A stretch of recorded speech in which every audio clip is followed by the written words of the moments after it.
the world that they built was great. You know, I didn't really have a problem with anything other than some of the Netflix bloat. I had a problem with that fucking date rapist. You know what I'm talking about. What's his name? Nick, the warlock guy who's always like sniffing around Sabrina. That motherfucker has roofies on him. Okay. I'm sorry. He's trying to pull this Rico Suave shit. I don't do that. He's the person I like the least.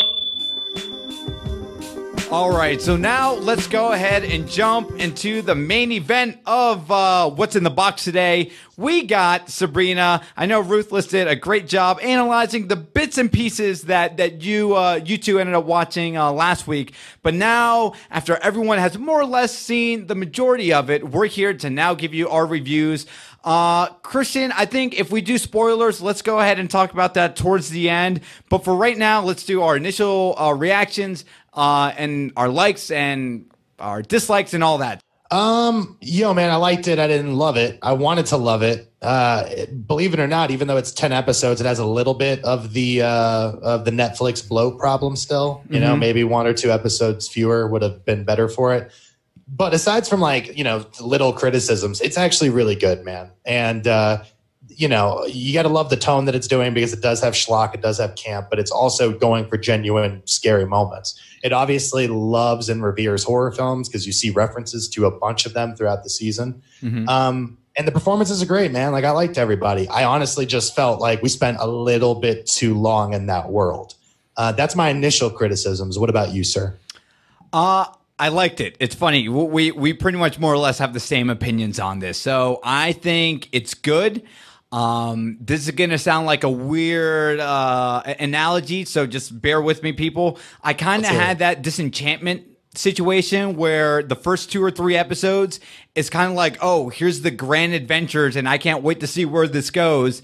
And then somewhere in the middle, we just kind of get these one-off episodes, and although it still ultimately leads to the final episodes or this overarching story that they're trying to tell, this narrative, just somewhere in the middle, I get a little bored with it.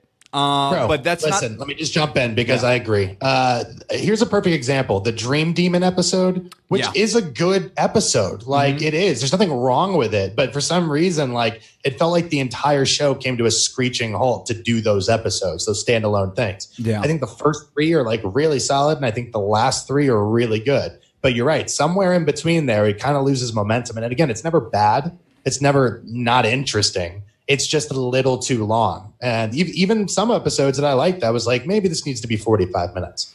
And I'm not saying I'm not some guy with ADD. I can sit down and I can watch a fucking show, you know, but I think sometimes a shorter thing is better, you know. But aside from that, like, I love where it ended up and I love the direction it's going forward.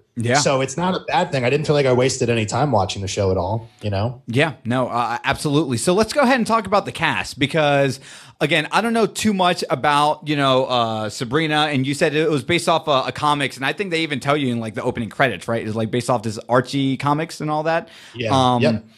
What's really cool is I like this this new cast, right? And listen, people, you know, we're both 90 babies here, right? So, you know, we grew up with the Clarissa Explains It All and all that. And I like the aunt/aunts, right?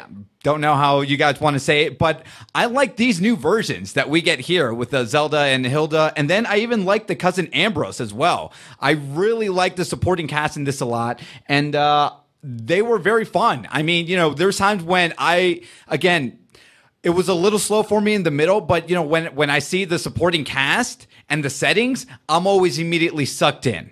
So how do you feel about the Aunt Hilda, Zelda, and Ambrose?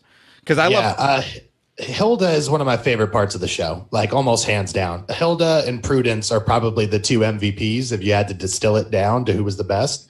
But yeah, dude, for me, like, I think the supporting cast was really good. I mean, even like Harvey, every auxiliary character was really good. I mean, were you annoyed by anybody? No. If anything, I was annoyed with the dad because I'm like, wow, this guy is a fucking asshole. You know, like Harvey's dad, you mean, right? Yeah. The father, yeah. He's like the weak link, if there is one, in terms of like character motivations and shit. Like the thing is, you understand everybody, even if you think, Prudence and Agatha, they're bitches. What the fuck ever, in their mind, they're doing some shit right.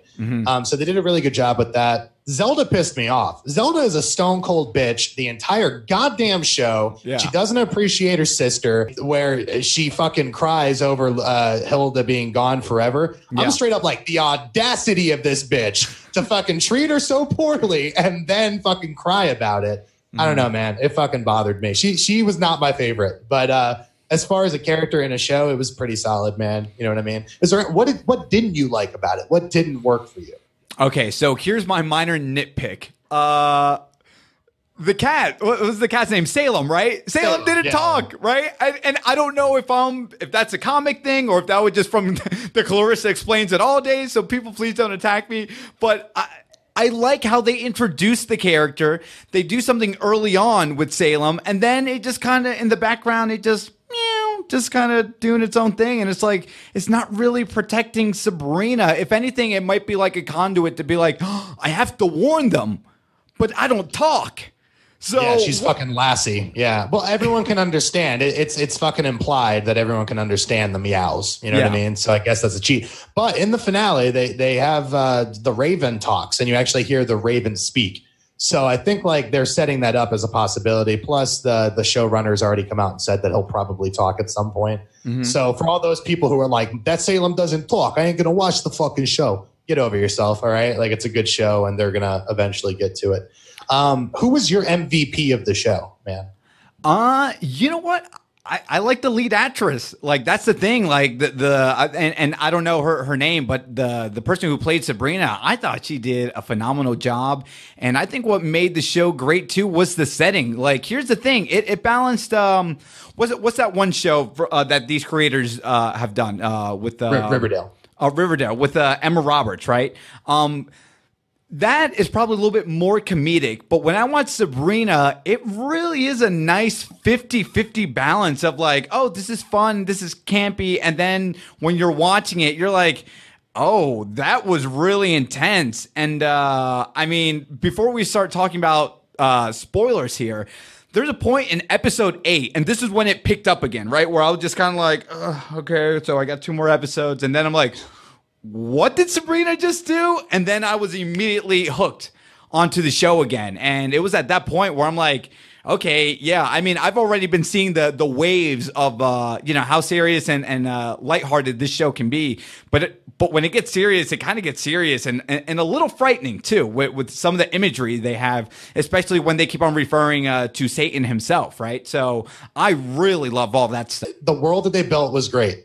I didn't really have a problem with anything other than some of the Netflix bloat. I had a problem with that fucking date rapist. You know what I'm talking about. What's his name? Nick, the warlock guy who's always like sniffing around Sabrina. That motherfucker has roofies on him. Okay. I'm sorry. He's trying to pull this Rico Suave shit. I don't do that. He's the person I like the least. Other than that, dude, honestly, it's a fucking solid show. I think it's really good. Michelle Gomez, who played the teacher, and I don't know her name.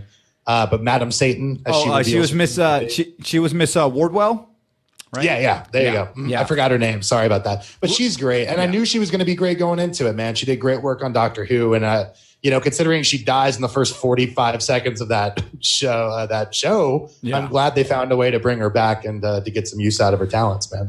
I wrote in my notes here, parentheses, MILF witch teacher. There were some episodes where she was wearing like some green, like silk robe. And I'm like, man, they are just doing She looked like motherfucking J-Lo at the Emmys, man. You know what I'm talking about in that dress? Like, where did that come from? Listen, I want our editor, which, by the way, happy birthday, Nick. Listen, put Nick, that J-Lo shot. Put that J-Lo outfit and then put Miss Wardwell next to each other side by side, and you'd be like, God damn, Miss Wardwell, you looking fine as fuck, baby girl. Woo! So anyway, she did a great job. And can we go ahead and talk about spoilers now? Are you okay with talking about spoilers? I want to give people in the chat just enough time to leave if you don't want to hear the spoilers. 5, 4, 3, 2, 1. Let's go ahead and talk about spoilers. So one of the things I wanted to tackle is And again, I don't know that much about the story and the comics in general and all that, but to see Sabrina ultimately give in, and again, not because she wanted to, but in the situation she was in to stop the 13 witches and the main guy, right, that was riding the horse or whatever. So she ultimately gave her name to give her, I guess now her 50-50 like witch powers away, right? Now she's like fully invested and all that stuff. So ultimately, Miss Wardwell won, and I did not see that coming. So, because I think this story was pretty grounded and pretty well for what it does and what it accomplishes. And then, of course, now knowing, because everything has to be serialized, right? I'm really excited now to see this actress who plays Sabrina into season 2 kind of maybe fully embrace the dark side. And we kind of see towards the end when she's kind of holding hands with Prudence and Dorcas, right? Is that what they called her? Yeah, and Agatha? Yeah. So I'm like, bring it on, man. Because I was like, oh, damn, she's now like a full witch, and she gave herself away to she signed her name away. But now looking at it, I'm kind of excited to see her being just straight up more of a bad role, which probably, if you think about it, into season 3, she'll probably come back full circle into the light, right? But how do you feel about that reveal towards the end of the season? Yeah, she embraced her inner mean girl, right? At the end, she's locking hands with them and looking at that date rapist Nick. And it seems like she's having a blast kind of embracing her darker side. That's a criticism I have, though, man, was just that we spent a whole season about the dark baptism, right? Basically, sign your name away. And then it became a goddamn a court, right? It became a trial that we got to see. Yeah. So it just felt that over 10 episodes, not a lot happened in the main story. It was about her deciding not to sign her name. Some misadventures happen, and by the end of it, she signs her name. And I like the direction that they're going with it, and I'm excited to see it. But didn't it feel like we kind of spun our wheels for a little bit, only to end up right where we kind of started? Yeah, and I think that goes back to the problems that probably you and I had with it, right? Where it's like, okay, here's essentially the story. This is where it's going to end. And although we probably could have reached that finish line a little bit earlier, we just kind of had to see these slow building moments to kind of maybe reinforce her as a character of like, oh, she is good, but then ultimately, no, she isn't. And again, it's not her fault, right? Because Ms. Wardwell ultimately ends up, tricking her to that role. But dude, when she pretty much just straight up murders, what's her name? Not Prudence. I'm looking down at my notes. Agatha. I'm like, yeah. Damn. And that's when I was hooked again. I mean, I don't know about you, but when I saw that, I'm like, she just had that grin where she's like, listen, I love my boyfriend and I'm going to do whatever I can to revive her brother back, right from the cave. Man, she had no remorse when she killed that person off. And I'm just like, okay, I am hooked again. Once you introduce necromancy in the Book of the Dead and shit, it's getting a little dark for sure. But you know what I liked about it too is like that episode was solid because it showed like this whole thing has been about how, oh, she's a teenager and she's whimsical and she does things she's not supposed to, but it always works out for Sabrina. And it's like this episode was like, nah, you fucked up. Like, there's no fixing this. Like now you got to go have your boyfriend go kill his fucking the shell of his brother. You know what I mean? Yeah. So I kind of like that just because like that know-it-all fucking attitude finally came back to bite her on the ass essentially. And it fractured the relationship. And that's the other sad thing is like, and also I guess pretty thing about it was losing her friends, losing Harvey, the person she cares about the most. And at different times also getting them to come through in the clutch. And I think that's what's really sweet because if there's one thing I absolutely loved, it was the friendship between them. Like you could absolutely feel the love between all of those characters. Absolutely. And the relationship between Susie and Roz, right? Like I thought that was good too. And I kind of like how they all had their own roles. So although ultimately they were all friends, I like knowing that like, her boyfriend like comes from a family of witch hunters, right? And then, you have someone like Roz who's her ability is what do they call it? Like cunning or whatever. So she can kind of like see. The cunning. Yeah. So I thought that was all great. And again, I don't know, this is probably a comic book thing, but I do like what they ultimately end up doing with her hair, right? That like, okay, so does she fully embrace the witch side and her hair becomes white because of that? Or was that a nod and Easter egg to the comic or did she have an appointment to get to right after that, and she got her hair bleached? Yeah. No, I mean, I think it's just a thing. It just happens. It's like now she's got this full power of the Dark Lord or whatever. And you know what? Can I bring something up? This is a little unrelated, but it's about the show. People were genuinely mad. Now, I get why Christian fundamentalist weirdos were all weird about it because there was a lot of Satan. Like, I do understand that. Yeah. But then there was that other thing about when they tricked the boys in the mind, which I thought was baller as hell, by the way. Oh, yeah. Yeah, right? Like, that's pretty good. That was crazy. Yeah. And the other thing, which is like that weird Prudence orgy when she gets selected as queen, then I'm just like, oh, shit, there's like a teenage orgy going on here, and we're just pretending it's all normal. People were really mad about that. I don't know if you heard about that controversy. No, I didn't. But again, it's weird, right? Because, again, this show, I wouldn't even say it's for us. Maybe it's for a little bit of a younger audience. But now when you present those ideas and maybe why people had a problem with it, yeah, I can totally see it becoming an issue because you're right. There's a point where Prudence, right, is involved in the orgy. She looks at Sabrina and she's like, listen, you're making this awkward. So you're joining us or just get the hell out. And I'm like, but while the whole thing is acting or going on, I'm like, dude, this guy's grabbing her boob. This other person's slapping this woman's ass. I'm like, what am I watching right now? You know, so yeah, I can see why it could become an issue. But at the same time, listen, and I'm going to always say this and stand my ground. America has a problem with nudity, but we have no problem seeing 6-year-old Johnny watch Rick Grimes shoot a zombie straight up point blank with a shotgun, right? So, yeah. Yeah. This is Sex, America. a thing that happens to everyone. Violence, hopefully, a thing that doesn't happen to people. So, yeah, we have our priorities fucked up, man. Yeah. Let me ask you quickly, who was your favorite auxiliary character? So not one of the main people, just someone who was hanging out that you really liked. I like Ambrose. Again, you know, we go back to the Spellman family here. They immediately give you his backstory, but you're like, ooh, I wish I could have seen like maybe a flashback scene or two on like why that happened, you know, or you know what led him to just kind of stay in the position that he was in. So I like that, and I quickly want to also throw in, and then we can kind of stop right here, the astral projection thing of it all. And I know you quickly spoke about the necromancy of it too. I like that, where again it's this split 50-50 of like humor, but at the same time it's like, oh, we're talking about blood magic now, and they're not doing it in a fun campy way. They're like, no, you resurrected this person, you fucked up, and now you have to live with the consequences of it, right?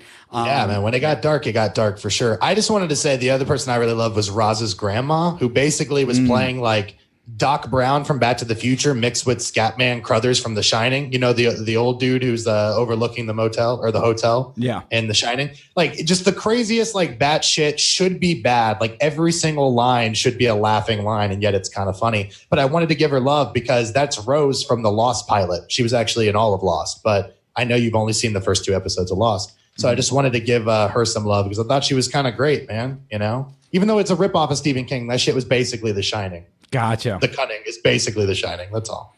Cool. So, all right, guys, that was our impressions and our reviews and spoiler deep dive into Sabrina, the Teenage Witch, out on Netflix. So go ahead and watch that. Ultimately, though, Christian, would you recommend it? Because I think it's still a great show, despite my problems with it.